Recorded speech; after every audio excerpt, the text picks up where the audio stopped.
پیام نوبتی پرزیدنت جمهوری تاجیکستان پیشوای ملت محترم امامادی رحمان همچون سند مهم سیاسی و برنامه‌ای دولت افاده‌گری اراده استواری رهبریت عالی کشور در سمت تحکیم پایه‌های دولتداری، رشد استواری جامعه و تامین ثبات سیاسی و اجتماعی به حساب می‌رود. این حجت استراتژی برای تمام مقامات دولتی از جمله مقامات پروکراتوره سمت‌های دقیق فعالیت و مکانیزم اجرای سیاست دولت را معین می‌نماید.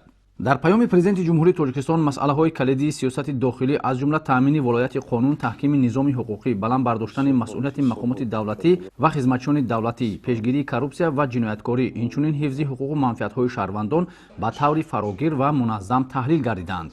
این نکته‌ها همچون محور سیاسی حقوقی دولت ارزیابی شده، تطبیق آن عامل مهم ثبات جامعه و رشد استوار کشور محسوب می‌یابد. در همین زمینه پیام پرزیدنت جمهوری تاجیکستان در فعالیت پروکراتورای ناحیه جلال‌الدین بلخی همچون سند راهنما پذیرفته شده، محتوای آن مورد آموزش قرار گرفته است. طور تاکید می‌گردد پیام از جانب رهبریت مقامات پروکراتوره همچون برنامه مشخصی عمل در فعالیت من بعد ارزیابی می‌شود. در دایره تحلیل پیام پرزیدنت جمهوری تاجیکستان توجه مخصوص به مسئله اجرای دقیق و یکخیله قانونگذاری ظاهر گردیده است. تاکید می شود که ولایت قانون همچون پایه اساسی دولتداری حقوق بنیاد باید در مرکز فعالیت مقامات پروکراتوره قرار داشته باشد.